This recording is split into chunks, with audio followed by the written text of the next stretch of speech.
Hey, hello, and welcome to a journey not through the distant stars, but deep within ourselves into the very fabric of what makes us human. And today, we're confronting some uncomfortable truths. Welcome to our dive into the unsettling aspects of human evolution. We often like to think of our ascent as a noble, linear progression towards enlightenment, a triumphant march of progress. But the fossil record, the genetic code, and the ancient whispers of our ancestors tell a more complex and, at times, a more disturbing story. The path of evolution is not paved with good intentions alone, cast long, disquieting shadows on our present. That might challenge our preconceived notions of human nature. But it is in understanding these very aspects, these evolutionary legacies, as we embark on this exploration of the darker currents that have shaped the human story. If we look back to the prehistoric time, archaeologists find stark, undeniable proof that violence is a deeply ancient thread woven into the tapestry of human experience. Consider the fossilized remains of our early ancestors. Skulls bearing trauma marks, femurs pierced by projectiles, and skeletal collections suggesting entire groups met violent ends. These ancient scars tell a compelling story. Evidence from both archaeology and primatology shows that competition over resources, mates, and territory often led to lethal conflict.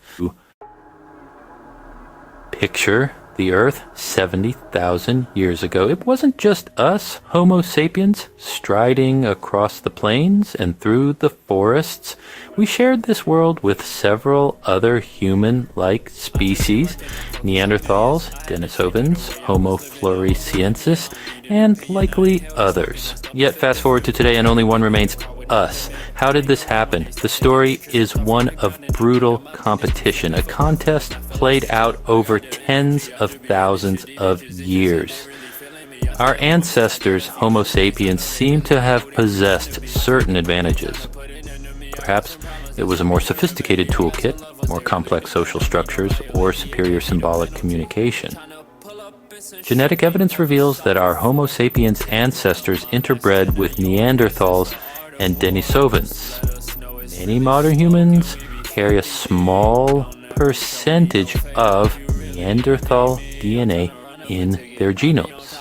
We are a mosaic, a composite species carrying these ancient encounters within our very cells.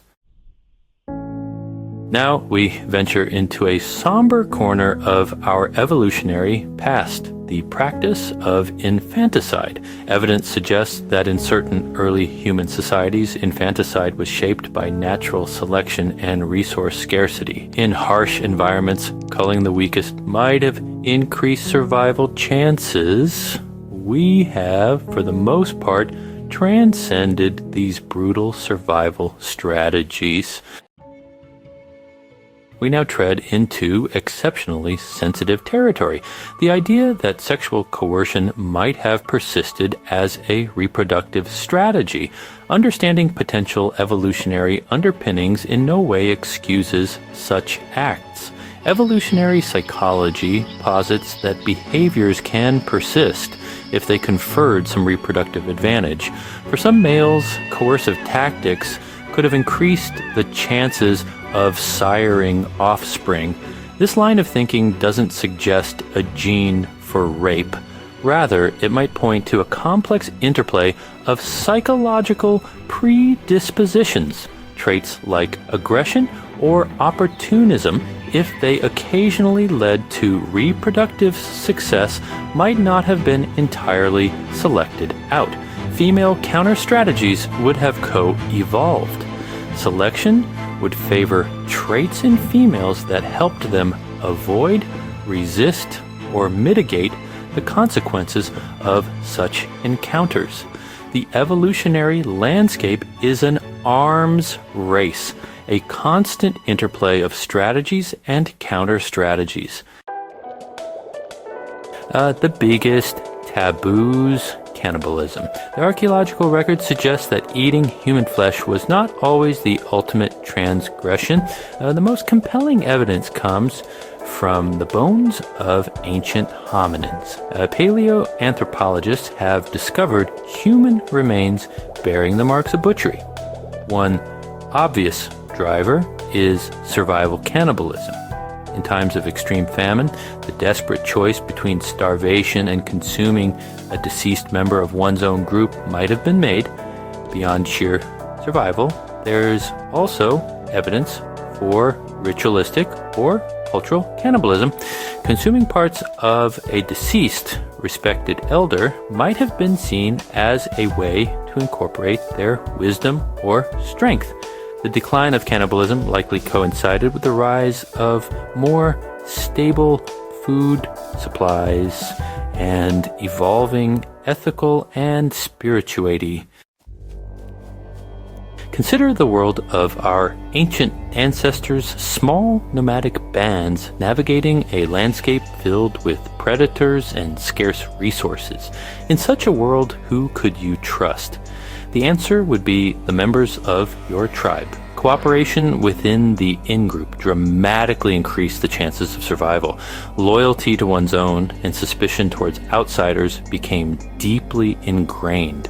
The ability to quickly distinguish friend from foe was a life or death calculation.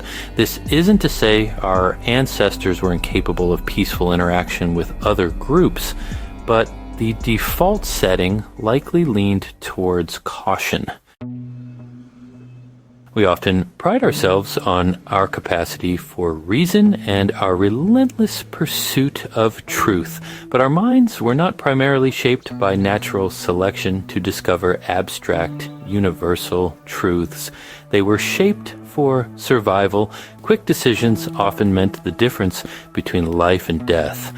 Our brains evolved to rely on heuristics and cognitive biases that allowed for rapid, good enough judgments. This means our perception of reality is not a perfect, unclouded mirror. For example, confirmation bias might seem irrational, but it could be more adaptive than constantly re-evaluating every piece of information. Our powerful pattern recognition abilities can also lead us astray. These aren't flaws in our cognitive design, so much as features that provided a net survival benefit. Knowing these dark truths isn't about being cynical. Culture, law, empathy, and science are all tools we've developed to transcend our evolutionary programming. Thank you for watching. Until next time.